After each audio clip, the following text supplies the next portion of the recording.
Good day. Today is Saturday, 7th June 2025.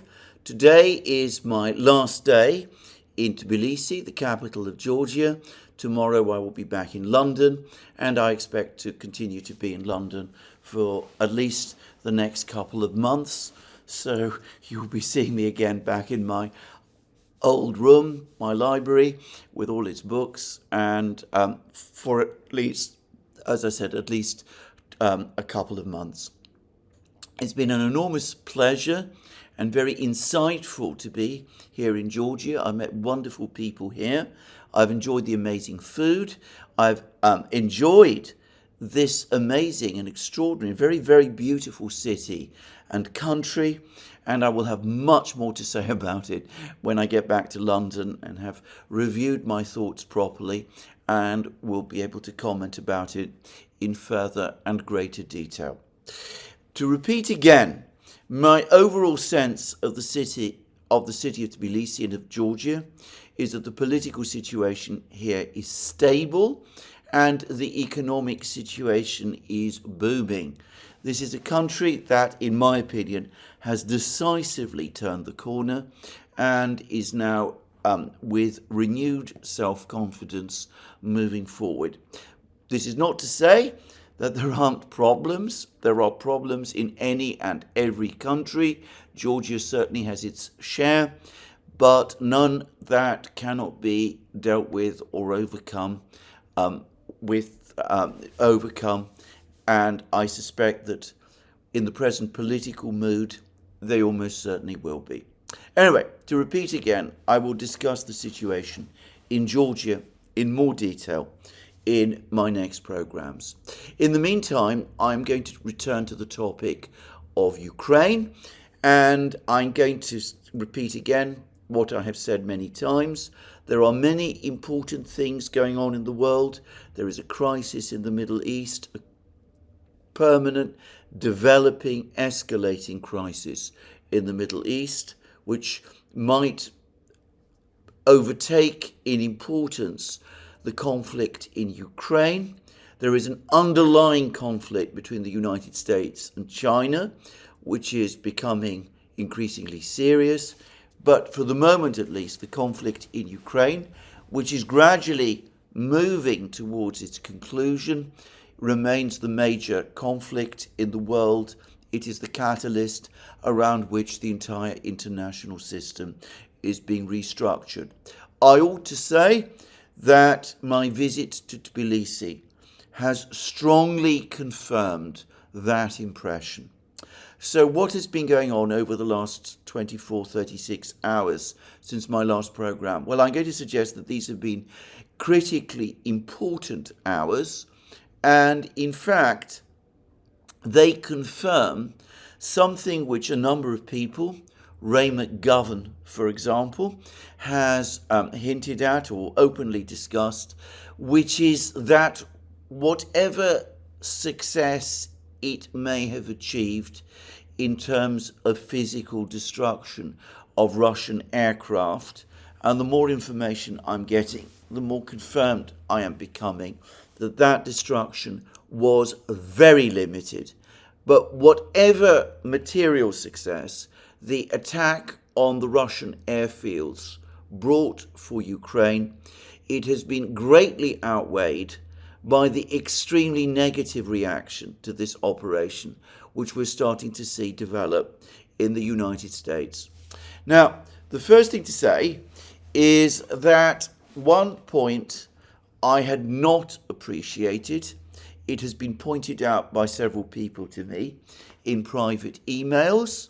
It has also been confirmed both by General Michael Flynn, the former chief of the Defense Intelligence Agency, and the man who in the first weeks of Donald Trump's first term was his national security advisor, and General Blaine Holt, in an interview that he has given to American television, and which has been commented upon, by the way, by many, many people. Well, the point I missed is that the requirement to keep strategic bombers visible and parked on runways, airfield runways, is a requirement specifically set out in the START Treaty, which comes up for renewal in a few months. The Strategic Arms Reduction Treaty, the only remaining treaty in terms of arms limitation that continues to remain in force between Russia and the United States. And this has caused great dismay in Washington because, as I said previously, there's been some discussion in the United States about seeking Russian agreement to at least extend the START Treaty. There is now great worry and real concern that the Ukrainians, taking advantage of the provision in the START Treaty, which required the Russians to keep their bombers in plain view on the airfields, that might have scuppered any chance to renew or extend the START Treaty. The reason for this US concern is firstly that Russia, as I have pointed out in several programs, is actually a bigger nuclear power overall than the United States itself is. It has ongoing programs to build intercontinental ballistic missiles, the Yars and the Sarmat, which are entering service. It has hypersonic glide vehicle warheads that are being deployed on Russian intercontinental ballistic missiles like the Avangard. It has an active program to build nuclear-powered ballistic missile submarines of the Bore class, capable of launching Bulava sea-launched ballistic missiles with the range to hit targets in the United States. All of these weapons are more advanced and sophisticated than the analogous weapons that the United States possesses, and more importantly, the Russians currently have active programs building all of these relatively modern or very modern weapons in quantity, whereas for the moment the United States does not. It does have development programs for future weapons, but they have not yet reached the production stage. They are still firmly in the development stage, perhaps even the early development stage. Moreover, and contrary to what I said in a recent program, it seems that the Russians do have advanced development of a new subsonic stealth intercontinental bomber. Now, I've received a lot of information about this from a particular source, who I'm not going to discuss, but this is somebody who is extremely well informed about Russian military developments. Whenever he's provided me with information of this kind, it has invariably turned out to be true. It seems that this bomber has now entered field testing. It is an extremely secret program, which is why we do not know very much about it in the West, in open sources, though there is no doubt at all, I have no doubt at all, that the US intelligence community is aware of it. And it seems that this bomber, this stealth bomber, is scheduled for entry into production in 2027. So the Russians are in a much better position to take advantage of any non-renewal of the START Treaty than the United States currently is. Of course, over time, the United States might be able to redress the balance. That was what used to sometimes happen during the Cold War. But now, of course, there is another major third-party actor on the stage, and that is China, which is also busy building its strategic nuclear arsenal. It is building more and more long-range missiles. It is starting to deploy ballistic missile submarines in quantity with sea-launched ballistic missiles. Supposedly, they're not as advanced as those of the United States or of Russia, but there is concern apparently in the United States that the Chinese are increasingly able to access Russian submarine technology, one area where the Russians are in advance of the Chinese. And besides, I have no doubt that the Chinese have development programs of their own. The Chinese also have a stealth bomber under development and apparently about to enter production. And this program is better known and understood globally. And apparently it is further advanced than the analogous Russian program is. Now, the key point is that for the moment, the United States is able to operate in a situation where Russia observes limits on development of its own strategic arsenal, allowing those American programs that I was talking about to proceed, enabling the United States, if and when the START treaty lapses, to begin production of these new systems. But China is not similarly bound. There is no treaty between the United States and China limiting development of Chinese nuclear weapons. Now, if the START treaty collapses at the end of this year, then the United States could find itself in an arms race against both Russia and China simultaneously at a time when both of these countries are further advanced in their development programs than is the United States itself. So it seems that the Americans are extremely unhappy about this attack that happened on the Russian air bases because they're alarmed at the implications for the START treaty. They're also alarmed by the fact that the Russians, as I have discussed in several programs now, both on this channel and on the Duran, appear to believe that the United States is deeply implicated in these attacks. In other words, that the United States violated in spirit, if not in letter, the START treaty by facilitating an attack on Russia's strategic bomber force, taking advantage of the provisions of the START treaty, which the United States had itself negotiated with the United States, or with Russia.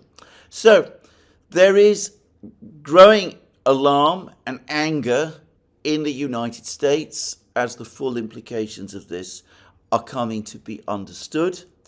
I think it is becoming increasingly clear that some top officials in the Pentagon, at least, were not aware that the Ukrainians were planning this operation.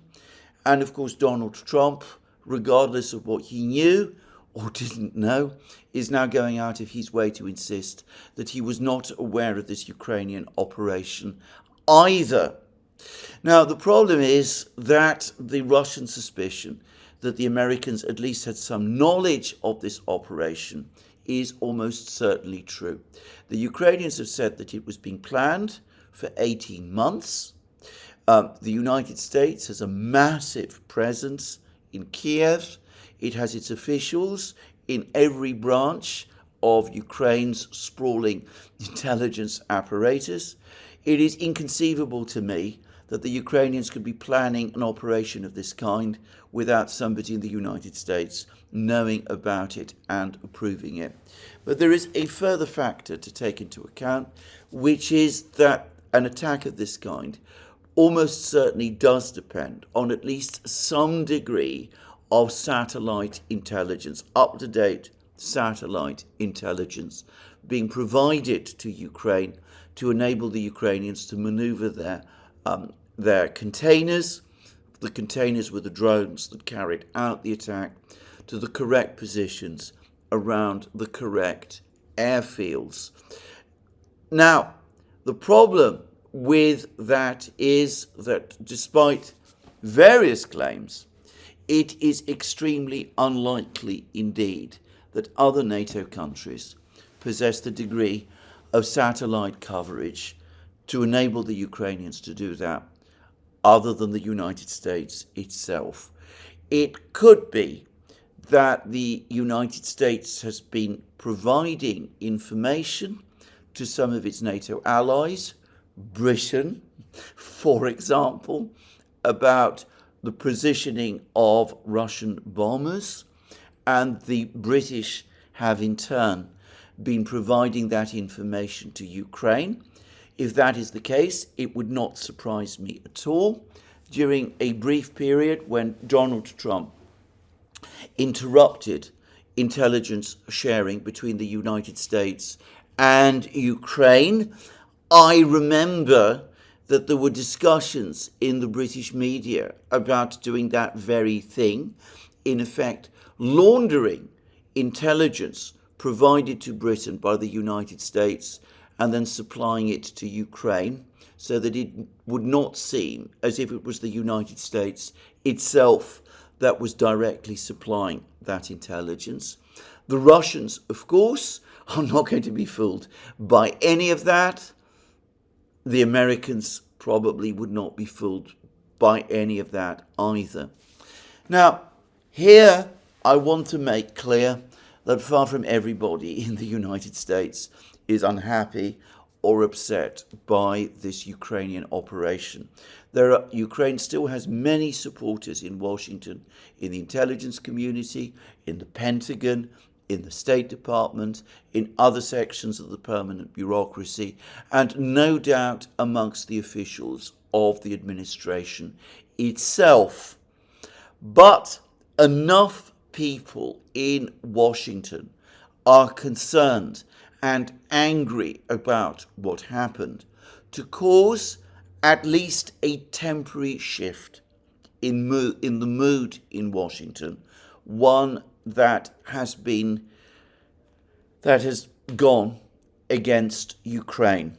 And we see this reflected in the various comments of President Trump himself and of his officials. If we come back to Trump, he has spoken about how the bone-crushing sanctions that were proposed by Lindsey Graham are too tough. He's also made comments about the fact that he considers that the Ukrainian attack on the airbases, the Russian airbases, would enable the Russians to carry out their own strikes, justified the Russians in carrying their own retaliatory strikes against Ukraine, something which Trump said he was extremely unhappy about, which is close to Trump saying that the Ukrainians are responsible for any future strikes that the Russians make against them, that the Ukrainians have brought these strikes upon themselves. A very significant change in rhetoric, including from Donald Trump himself, just saying. But perhaps the most interesting sign, indicator that things are changing, is that for the first time, according to the Wall Street Journal, there are now comments. Apparently, there's now some element of pushback by the administration against Lindsey Graham, and some attempt to try to get Lindsey Graham himself and the Republican senators in the Senate to pull back from the sanctions bill that they have been discussing and thinking about. According to the Wall Street Journal, members of the White House, officials of the White House, have been in what is called informal contact with Lindsey Graham. I wonder what the word informal contact means, by the way.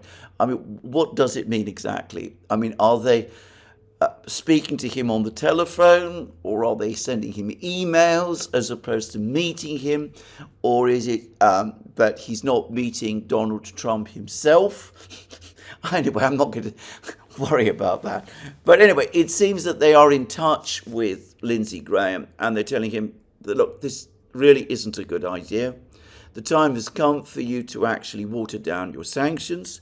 They're suggesting apparently that instead of the sanctions being made mandatory on the president, if the legislation is enacted, they should be made optional, that the president can impose 500% tariffs on countries like China and India if they decide to go on importing Russian energy products, as opposed to the sanctions being automatically in effect, whether the president wants them to come into effect or not.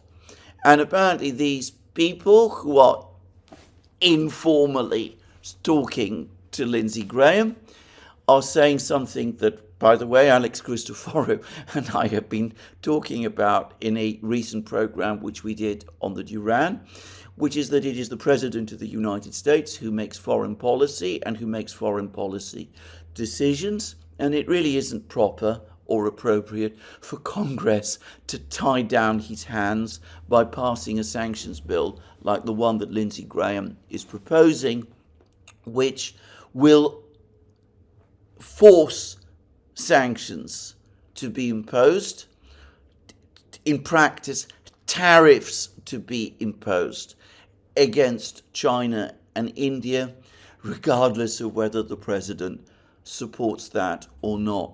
For the record, I think this point is absolutely valid. I think this bone-crushing sanctions bill in its existing form almost certainly does encroach upon the president's constitutional prerogatives. I thought the same, by the way, about the CAATSA bill, the Combating American Enemies Act, or whatever it was called, that was passed during Donald Trump's first term, which he signed into law but made clear that he objected to. I think that quite plausibly at some point, if Lindsey Graham's bill is brought into law in its existing form, it and CAATSA will go to the Supreme Court of the United States, and I would not be in the least bit surprised if the Supreme Court were to decide that these bills, these acts, were actually unconstitutional because they were restricting the president's ability to conduct the foreign policy of the United States. Just saying. But anyway, probably it won't come to that.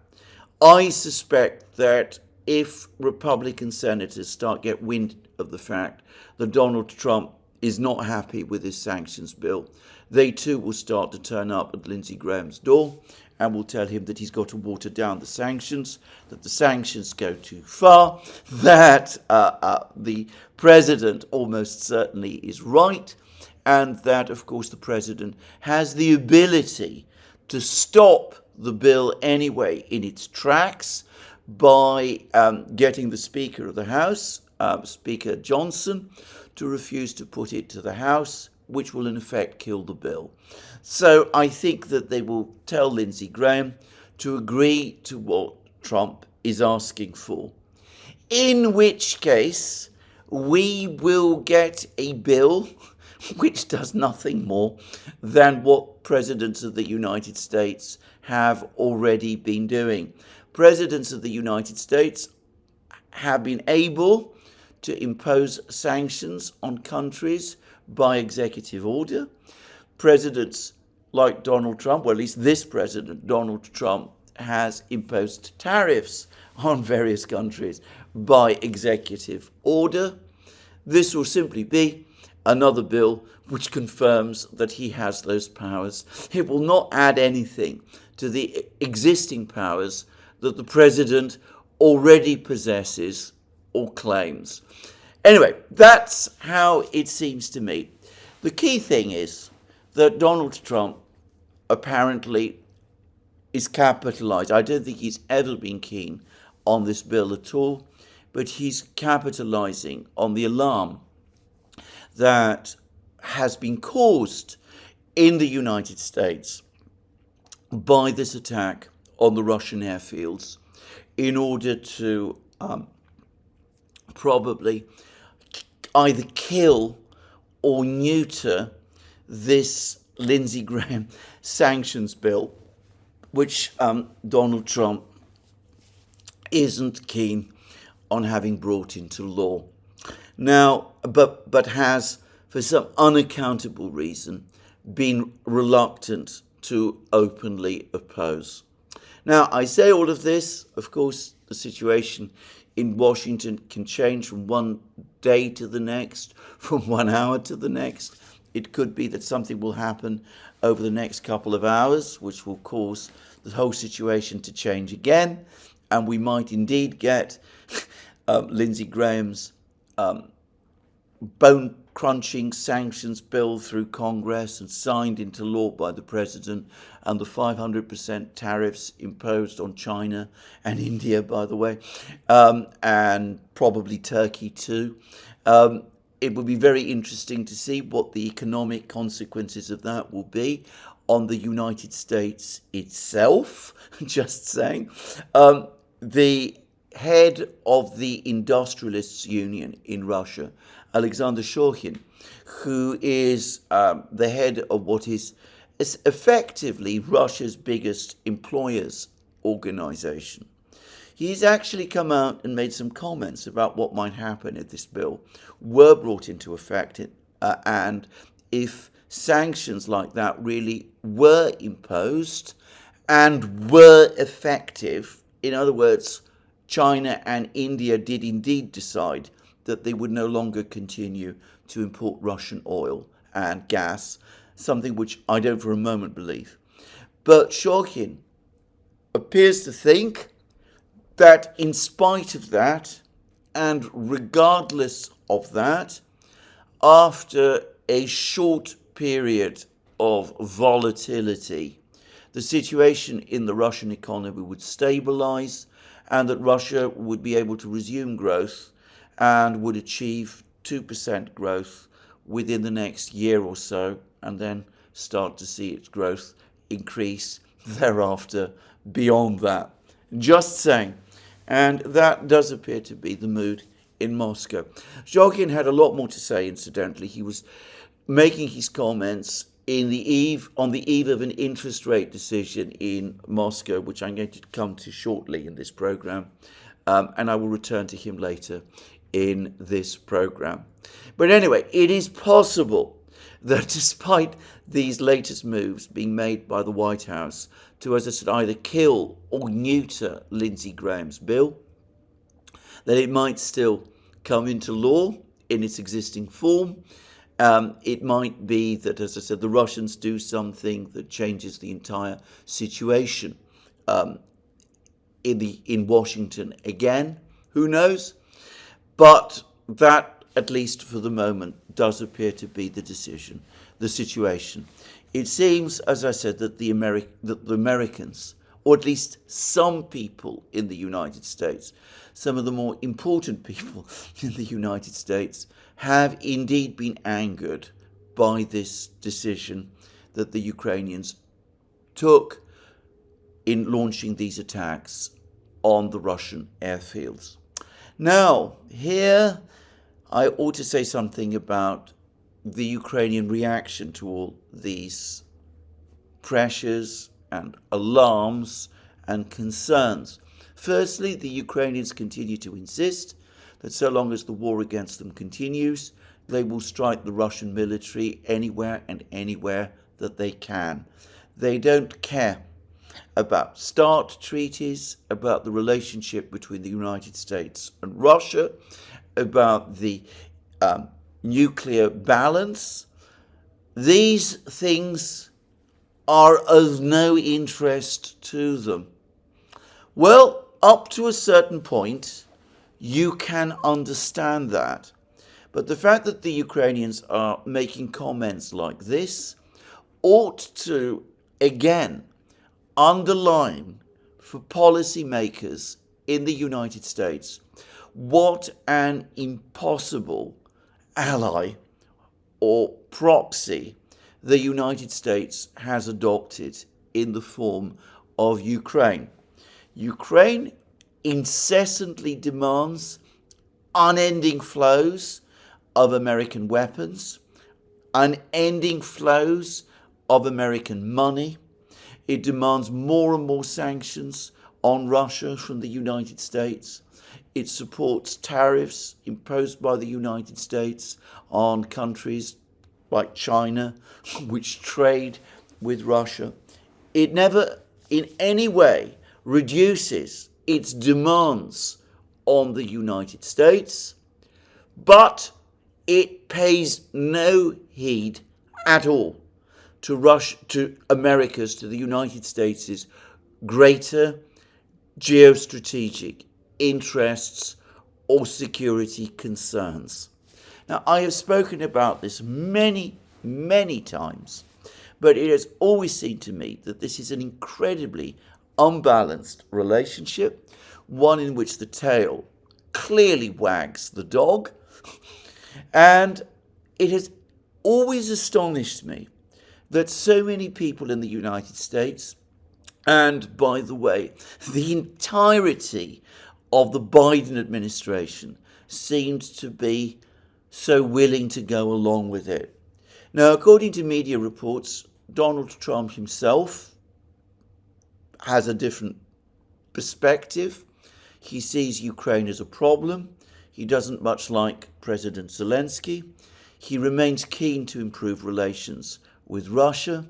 He sees trade as more important for the United States than this complex geopolitical conflict that is playing out in Ukraine.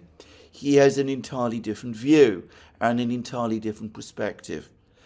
But assuming that that is correct, it remains astonishing to me that there are so many people in Washington who continue to think otherwise, who are happy to go along and indeed probably materially assist the Ukrainians with these madcap plans which, to repeat again, have done a limited amount of damage to Russia's strategic bombing forces, but nowhere near as much damage as was initially reported.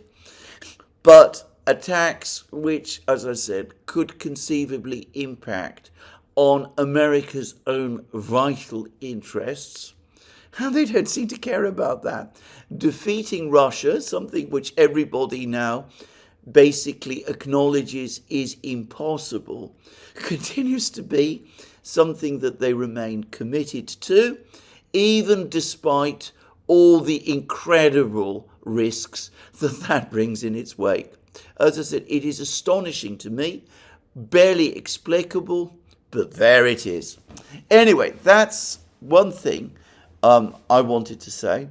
The other thing is, I want to just say one last thing about the attack. One of the claims that the Ukrainians made about the attack is that they not only damaged and destroyed various Russian bombers, and to repeat again, Sergei Ryabkov, the Russian deputy foreign minister, is claiming that no bombers were in fact destroyed, that they can all be repaired. He may be right, he may be wrong, I don't know. Satellite information suggests that the actual number of bombers destroyed is probably closer to, say, 3 or 5 or that kind of number than the 10 or 20 or 30 or 40 that some are saying. Again, I'm not going to get into a discussion about numbers of bombers.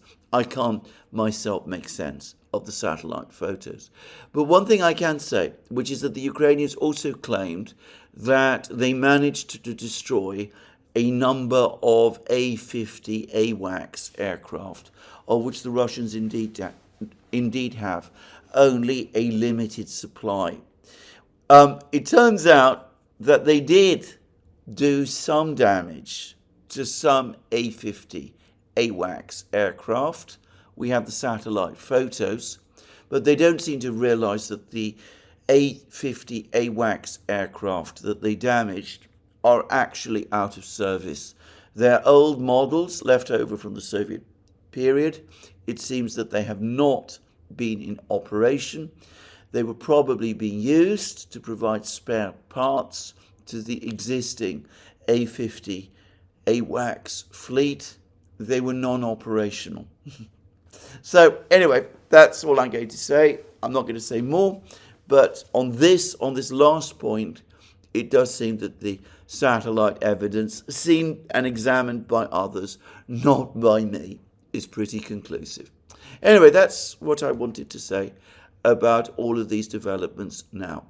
Now, the Ukrainians are not only refusing to promise not to carry out further attacks of this kind in the future, but they're also making all sorts of other really rather extraordinary steps consistent with Zelensky's comments of 3 days ago that the meeting, the last meeting, the meeting on the 1st of June in Istanbul had been a failure, that the Russian memorandum was completely unacceptable, and that the Istanbul process needs to be abandoned. The one thing that did come out of the Istanbul talks on the 1st of June was an agreement that there would be a further prisoner exchange, and that the Russians, well, this wasn't exactly an agreement, but the Russians said that they would hand over to the Ukrainians the bodies of 6,000 Ukrainian soldiers who had been killed and whose remains were held in cold storage in Russia. Now, it turns out that these 6,000 troops, Ukrainian troops, were collected by the Russians in Kursk region after the Russians drove the Ukrainians out of Kursk region, or at least that is what Russian media comments are claiming. Obviously, I cannot corroborate this, but if that is true, then that gives us some sense of the scale of the losses that the Ukrainians suffered, I am guessing, during the last stages of the Russian offensive in Kursk region in February and March of this year, when I am going to guess that a majority of these Ukrainian soldiers were killed. Now, Zelensky obviously made a big play of the Kursk operation back in August of last year.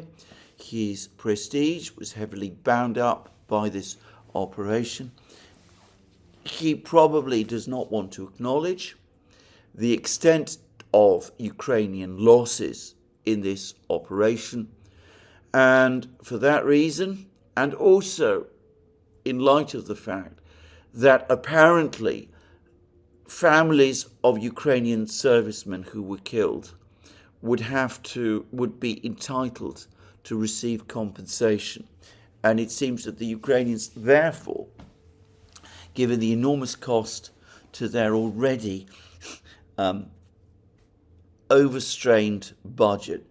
Ian Proud, by the way, on his blog, The Peacemonger, is the best person to go to for a discussion of the current economic situation in Ukraine and the fact that Ukraine is, to all intents and purposes, a bankrupt country.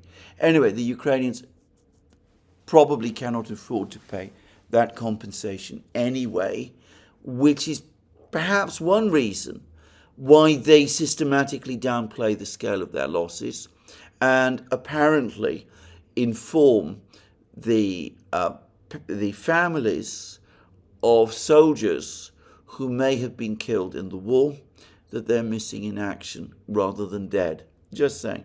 That at least is what I have heard. It seems plausible to me. I cannot confirm it. Anyway, one way or the other, this offer from the Russians to return 6,000 bodies to Ukraine has been very embarrassing to the Ukrainians. And the Ukrainians have now walked back on all of it. Apparently, they walked back on the prisoner exchange, and they are refusing to accept the bodies. Apparently, prisoners were brought to the border by the Russians to be exchanged for Ukrainian prisoners, but there was no one on the Ukrainian side of the border to receive them, and 150 trucks with about 1,500 bodies, a quarter, in other words, of the 6,000 that the Russians said they would return, also were sent to an area of the border, but again, the Ukrainians refused to accept them. Now, it could be that this is only going to be a delay, that the Ukrainians are going to have a change of heart, that perhaps domestic pressure within Ukraine from the families of prisoners and from the families of dead or missing Ukrainian soldiers will cause a change of heart. It could be the case that pressure from external powers, not just Western governments, like, say, the US government, but agencies, for example, like the Swiss Red Cross, might also cause a change of heart. But for the moment, I have to say, it does look to me that as if the Ukrainians have made a decision that they're not going to go along with any of this, that they're not going to accept the bodies at all, that they are delaying, at the very least, the completion of the prisoner exchange, because they don't want it to appear that the Istanbul process is producing any results at all, given that they've made it fairly clear that their intention now is to walk away entirely from it. Now, you can perhaps understand some of the politics behind this decision, but I still have to say I find the coldness, callousness even, of these decisions towards the families of the prisoners and of the dead soldiers really quite chilling. I don't understand this at all. I would have thought that any government feeling any degree of responsibility to its armed forces, to the soldiers who serve in the armed forces, to the families of the soldiers who serve in the armed forces, would be extremely anxious to get back the dead, the soldiers who are dead, and to repatriate any prisoners. But anyway, that is the stance that Ukraine is taking. It is very, very much, by the way, consistent with the same uncompromising stance that Ukraine has taken ever since the collapse of the Istanbul talks in April 2022, and ever since Zelensky himself enacted that decree in October 2022, prohibiting negotiations with Russia, a decree which, notwithstanding the two meetings which have taken place in Istanbul at American insistence, he shows no sign at all of being prepared to rescind. So there we are. It looks as if everything in effect has come to a complete stop. Now, we have to see what is going to happen. But to repeat again, we've had a comment from Donald Trump that the Ukrainians have brought any retaliation upon themselves by launching that attack on the airfields. We've had strong statements about the attack on the airfields from various prominent people in the United States, and one senses that this dismay is shared by some people within the administration. We have also had reports that the United States, that Donald Trump, that the White House are now finally taking steps to kill or neuter Lindsey Graham's sanctions bill, it does look as if the Russians are once again in the diplomatic driving seat, that they have seen off once more attempts by some people in the United States to put pressure on them through sanctions. Careful footwork, if you like, has achieved that. And that the Russians, for the moment at least, have freedom of maneuver basically to go on doing on the battlefields whatever they choose.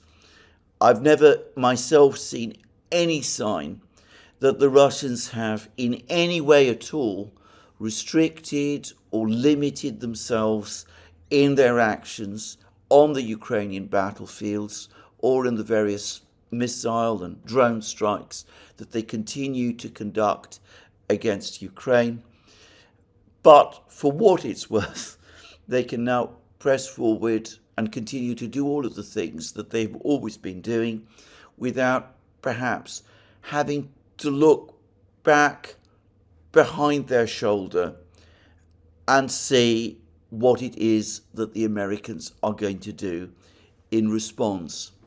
Now, here again, I want to say something about the nature of Russian retaliation. I have encountered some pushback from some people about comments that I made directly after the attacks on the air bases. I said at the time that I thought those attacks had been greatly exaggerated in terms of their impact, which is true.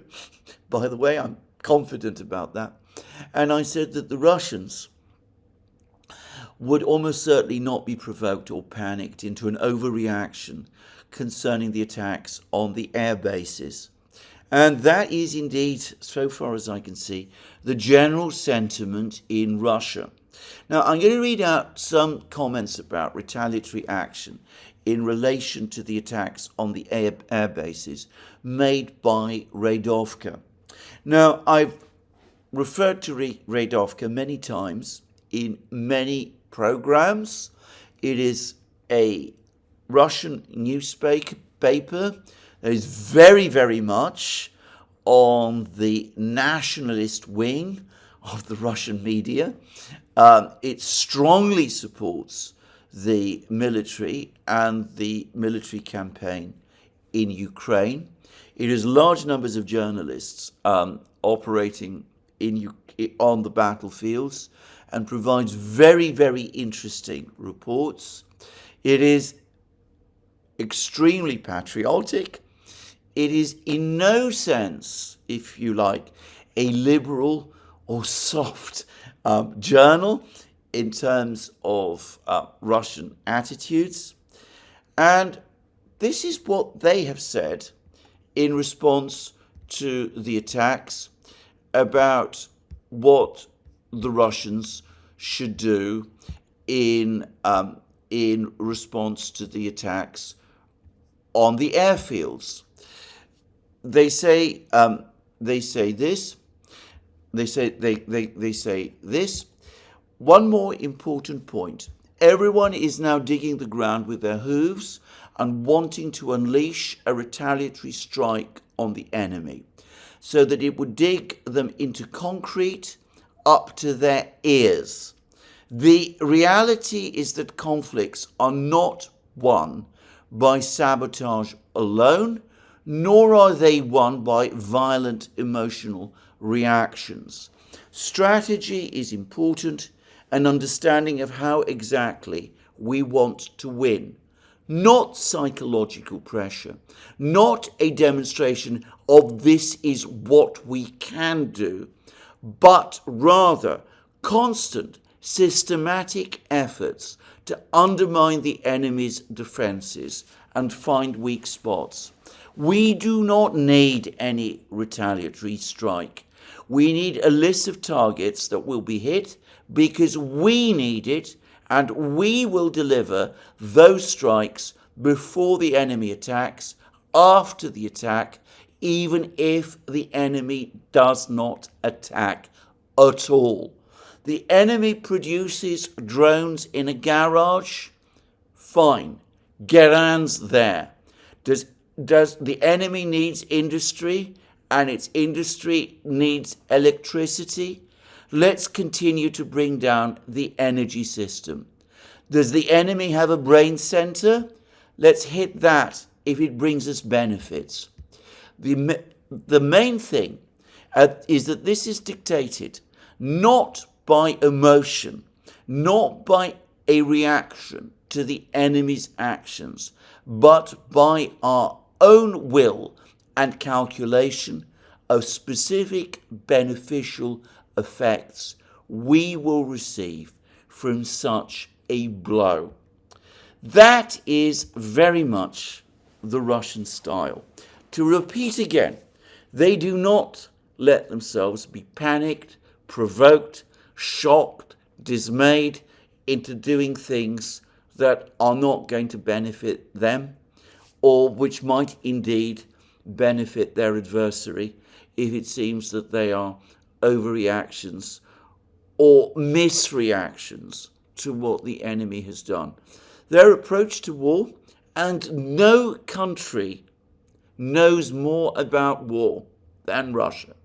And this isn't just because of the Second World War, the Great Patriotic War, but because of Russia's very, very long history in wars.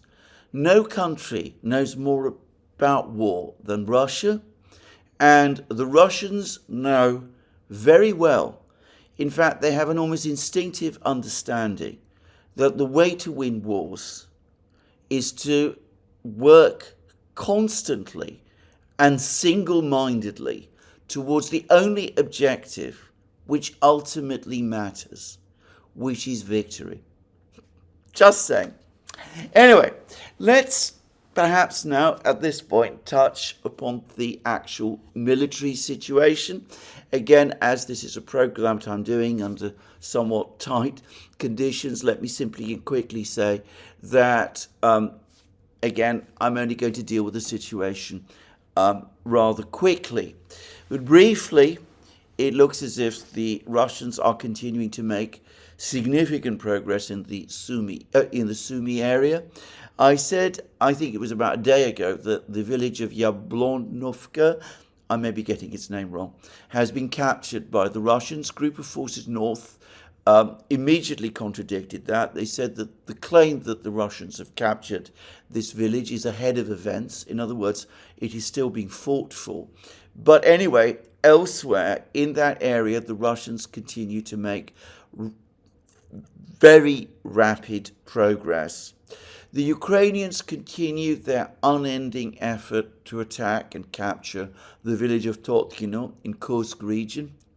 There are all sorts of, I think, very fanciful theories that the Ukrainians have some elaborate plan to march deep into Kursk region, repeating the disaster, presumably, of last year, to try to outflank the Russian forces in Sumy region, or to force the Russians to divert forces from Sumy region to counter the Ukrainian troops who are going to be entering Kursk region. That is an absurd idea, by the way. The Russians not only have ample reserves, as we know, to counter any Ukrainian move, but if they don't want to deploy those reserves from their own army, as we now know, they have the alternative option, which is to call on their North Korean friends to do it for them. Kim Jong-un has, by the way, just had another meeting with the head of Russia's, the Secretary of Russia's Security Council, Sergei Shoigu, and has again told Shoigu that North Korea stands shoulder to shoulder with Russia and is fully able to help Russia, or will help Russia, in any situation where the Russians call on it to do so and feel the need for them to do so. So if the Ukrainian forces, for example, were to capture Totkino, something which they haven't so far managed to do despite weeks of trying, and if the Ukrainians were to try to push deeper into Kursk region, they would very, very quickly come up against powerful Russian forces which would drive them back. My own personal view, for what it's worth, is that this Dotkino operation, which apparently involves relatively few forces, I think that the Daily Telegraph said that only 2 battalions of the Ukrainian military were involved in the attacks at the moment. Anyway, from what I can see, these attacks on Dotkino continue to be a media operation.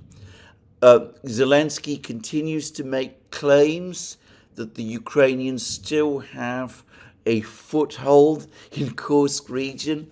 As I said earlier in the program, his prestige is very tied up with the claim that the Ukrainians have, with the Kursk operation in general.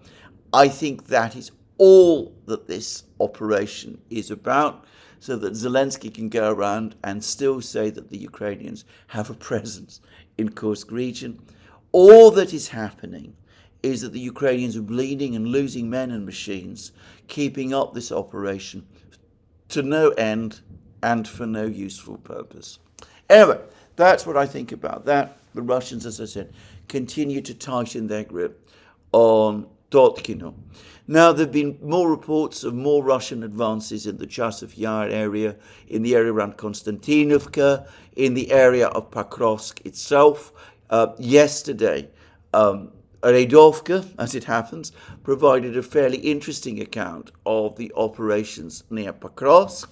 But the one event that I'm going to speak about today briefly is that it seems that the Russians have now reached the fortified position of the Ukrainians in the small town of Komar in western Donbass, southwestern Donbass. It seems that fighting might have now begun in Komar itself. There's various people who say that Komar is a linchpin to Ukrainian logistics in this area and is the key to the Ukrainian fortifications in this area. If all of that is true, and if Komar is captured over the next couple of days, as it seems it will be, then it's likely that the Russians will again have strengthened their positions immediately, not immediately, but east of the Dnieper. And it seems that in some locations now, the Russians are a couple of hundred meters from Dnieper region. They've been broadening their front in this area steadily, capturing more and more fortified Ukrainian positions.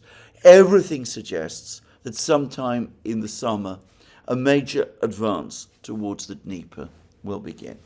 Well, I'm going to finish this program by saying something quickly about the state of the Russian economy. There is constant, endless claims and speculations about the Russian economy and about its condition. People are talking about it being overheated.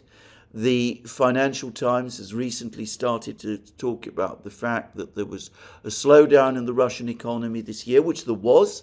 As I said, it was deliberately engineered by the Russian authorities themselves in order to bring down inflation. As the Russian finance minister, Anton Siluanov, has just pointed out, inflation came down quite far in May. Headline inflation is still over 9%, but underlying inflation has fallen much further. This is more a reflection of statistics than of the actual growth of prices at the moment. And it looks like this year's harvest in Russia will be good, and that points to an improvement in the inflation picture overall, because a big harvest translates to lower food prices. An obvious point which perhaps is not always fully understood. I mean, obviously, all other things being equal. But what I would say about this is a few quick things. Firstly, the central bank has now shaved 1% off the interest rates. So interest rates have gone down. The central banks rate has gone down from 21% to 20%. It's a nominal reduction. I mean, it's hardly a reduction at all, but it is a signal to the general economy, to players within the economy, that interests have indeed peaked, that the peak of this interest rate cycle has passed, and that interest rates from this point on, as inflation slackens, will start to fall. And Shorkin, by the way, whom I mentioned earlier, the head of the Industrialists Union, before the central bank made its decision, actually called for precisely this thing. He called for a 1% cut in interest rates to give economic players in Russia that reassurance. But perhaps the more interesting thing is that we've had PMI surveys for May coming through now. And both the services PMI and the industrial PMI surveys came out over 50. The manufacturing PMI was around 51. The services PMI was 52. Now, PMI surveys, if they provide an indicator over 50, point to expansion. If it is below 50, it points to contraction. Previously, in previous months, they were showing signs that the economy was entering a short period of contraction. But already, it seems, before the decision by the central bank to cut the key rate, PMI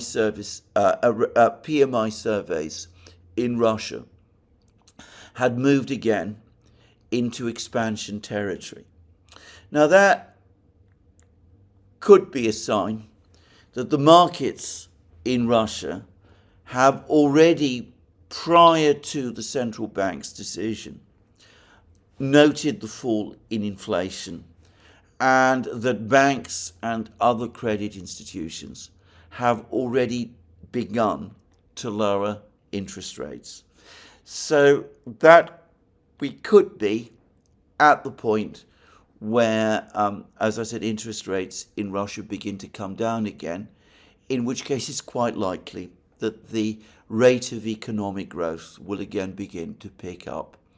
The central bank will, however, be very careful not to repeat the mistake that it made last year, which is to reduce interest rates too quickly, what resulted in the overheating that we saw start to take hold in the summer, which led to inflation rising to around 10%. So it's quite likely that all of these predictions of overheating, overstretch, economic collapse, all that kind of thing will not be fulfilled. And as we see that Shorkin himself, the Industrialists Union head, apparently still considers 2% growth feasible in conditions where Lindsey Graham's bone-crushing sanctions are brought into play and are successfully enforced. Just saying. Anyway, I'm going to just finish by saying one last thing, which is that I've just read a passage from Radovka, which speaks of the Russians not planning some massive retaliatory operation. But this is specifically in relation to the drone attacks on the airfields. Radovka is saying that this would serve no purpose. The right thing for the Russians to do is to focus on winning the war. But I am getting further reports from inside Russia, from someone who has been extremely well informed about Russian decision-making in the past, that on what the Russians consider to be the terrorist attacks, the attacks on the railways, the attacks which caused the deaths and injuries of civilians in what the Russians see as targeted attacks on civilians, the train that was crossing the bridge in Bryansk region specifically, that the Russians are indeed determined to respond and to respond toughly to this. And the report, the information I've got, is that apparently, in fact, I know this for a fact because I've discussed this in the past. I've even written about this issue, by the way. Apparently, well, in fact, in Russia, there is a law which actually prohibits senior Russian officials, including President Putin, from ordering assassinations, except in circumstances where a specific procedure is enacted, which requires, as I recall, confirmation of the decision, approval of the decision. This is a secret approval of a secret request for authority to assassinate or carry out an extrajudicial execution of some individual. The permission needs to be provided by a senior body in Russia, which, from memory, I believe is connected to the Federation Council, the upper house of the Russian parliament. Anyway, I have now been informed that Putin has indeed made precisely such a request, that certain senior Ukrainian officials, and I'm not going to make guesses as to who they might be, have been so designated, and that this request has now been conveyed to the relevant committee, and of course its approval almost certainly is a formality. As to how the Russians will execute this decree once it is made, and it will probably be made in secret, it will probably not be made public, just to say, as to how the Russians will execute it is of course something I have no idea about. I am told by the same source that there is immense anger in Russia about the incident with the train, the attack on the train, and that there is a feeling that if the targeted individuals within the Ukrainian leadership have to be taken out, and that this means that others are caught up in the attack, well, that is something that the Russians might actually be prepared to do. It's rather chilling, but of course it's not unusual.